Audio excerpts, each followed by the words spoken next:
السلام علیکم، میں ہوں حسنین قریشی اور آپ دیکھ رہے ہیں میرا YouTube channel the legend of the era. آج پاکستان میں ایک بہت ہی خوفناک اور درد دینے والا حادثہ ہوا ہے، جو کہ ہزارہ ایکسپریس کراچی جو جا رہی تھی اس کی 10 بوگیاں جو ہے پٹڑی سے اتر گئیں۔ سرہاری ریلوے اسٹیشن کے قریب یہ حادثہ ہوا۔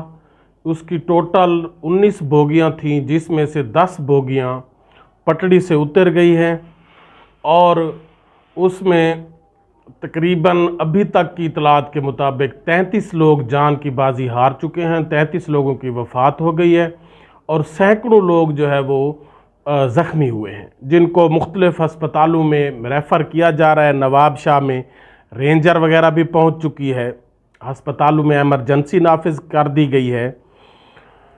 لیکن یہ پاکستان میں یہ پہلا حادثہ نہیں ہے جو ٹرین کا حادثہ ہے۔ اس طرح کے سینکڑوں حادثات ٹرین کے مختلف ہو چکے ہیں، جن میں ہزاروں لوگ جان کی بازیاں ہار چکے ہیں۔ لیکن ہمارے ملک کا، ہمارے پاکستان کا المیہ یہ ہے کہ جب بھی کوئی حادثہ ہوتا ہے اس کے لیے تحقیق کے لیے کمیٹی بنا دی جاتی ہے، اور وہ کمیٹی پھر سرد خانے میں ڈال دی جاتی ہے۔ اس کی رپورٹ کیا آئی، کدھر گئی، وہ کوئی پتہ نہیں ہوتا، کیونکہ کئی ماہ، کئی سال اس کمیٹی کو رپورٹ دینے میں لگ جاتے ہیں، اور پھر چپ کر کے اس وقت تک وہ واقعہ چپ ہو چکا ہوتا ہے اور اس کو سرد خانے میں ڈال دیا جاتا ہے۔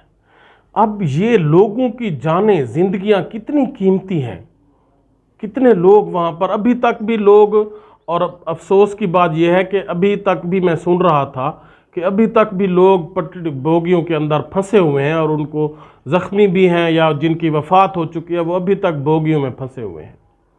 یہ پاکستان کی تاریخ میں ایسے واقعات کا سد باب کب کیا جائے گا؟ یہ جو ارباب اختیار ہیں، جو وزیر ریلوے ہیں یا جو بھی ریلوے کے اعلیٰ حکام ہیں، یہ دوسرے غیر ممالک میں تو اس طرح کے واقعات ہم نہیں سنتے۔ ہم پاکستان میں ہی یہ سارا کچھ سنتے ہیں۔ ہماری پٹڑیاں جب انگریز بنا گئے تھے بس ویسی کی ویسے پڑی ہیں، ان کو کوئی ان کی ریموریشن نہیں کی گئی، ان پر دوبارہ کوئی کام نہیں کیا گیا، ان کی دیکھ بھال پر لوگوں کو ڈپیوٹ نہیں کیا گیا۔ ہم پاکستانی لوگ چور لوگ ہیں، جو یہ ملازمین ہوتے ہیں وہ پٹڑیوں کو دیکھتے ہی نہیں ہیں۔ تو جو افیسران ہیں کم از کم ان کو چیک اینڈ بیلنس پر رکھنا چاہیے، لوگوں کو، ملازمین کو سختیاں کرنی چاہیے کہ پٹڑیاں جتنی بھی ہیں ان کی ایک ماہ میں ہر ایک کو سروے کرنا چاہیے، جو وہاں پر لوگ ڈپیوٹ ہوتے ہیں۔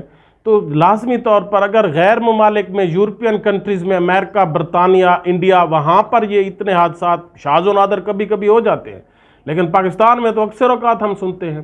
اگر غیر ممالک میں اس طرح کے واقعات نہیں ہوتے تو پاکستان میں بھی ان کو کنٹرول کیا جا سکتا ہے۔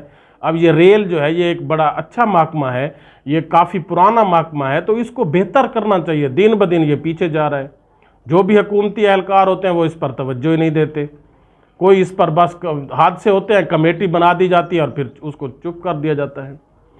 ان حادثوں کی روک تھام ضروری ہے، کیونکہ انسانی زندگی سب سے زیادہ اہم ہے، امپورٹنس ہے۔ لیکن جو یہ امیر لوگ ہیں، ان کے نزدیک کے غریب لوگ ٹرینوں میں سفر کرتے ہیں، بس وہ مر گئے تو بس ٹھیک ہے، کچھ بھی ان کا کوئی کیا گیا ہے۔ لیکن اگر غیر ممالک میں یہ اس طرح کا کوئی حادثہ ہوتا تو فوراً اس ریلوے کے وزیر کو سسپینڈ کر دیا جاتا، اس کو وزارت سے ہٹا دیا جاتا۔ اور میں کہتا ہوں ایک دفعہ اگر آپ ریلوے کے وزیر کو پھانسی لگا دیں، کیونکہ اسی نے ہی کنٹرول کرنا ہے، یا جو ریلوے کے بڑے افیسرز ہیں، ایک دفعہ تو کوئی بڑا سٹیپ لیں۔ بار بار حادثے ہو رہے ہیں، لوگوں کی زندگیوں سے آپ کھیل رہے ہیں، ایک دفعہ تو اس طرح کا کوئی بڑا سٹیپ لیں تاکہ فیوچر میں پھر اس کا سدباب۔ ایک دفعہ اگر کوئی سخت کارروائی کر دی گئی، جو ریلوے کے افیسرز ہیں، ریلوے کے وزیر ہیں، بڑے بڑے افیسر ہیں 21ویں 22ویں گریڈ کے، وہ ایک دفعہ اگر کسی کے اوپر طاقت سے ہاتھ ڈالا گیا کہ یہ واقعہ کیوں ہوا ہے، آپ ہی اس کے رسپانسیبل ہیں، تو پھر یہ واقعات رک سکتے ہیں۔ ادروائز غریب لوگ لاشیں اٹھاتے رہیں گے، روتے رہیں گے، چیختے رہیں گے، اس کا اثر کچھ نہیں ہونا، کیونکہ یہ پاکستان ہے۔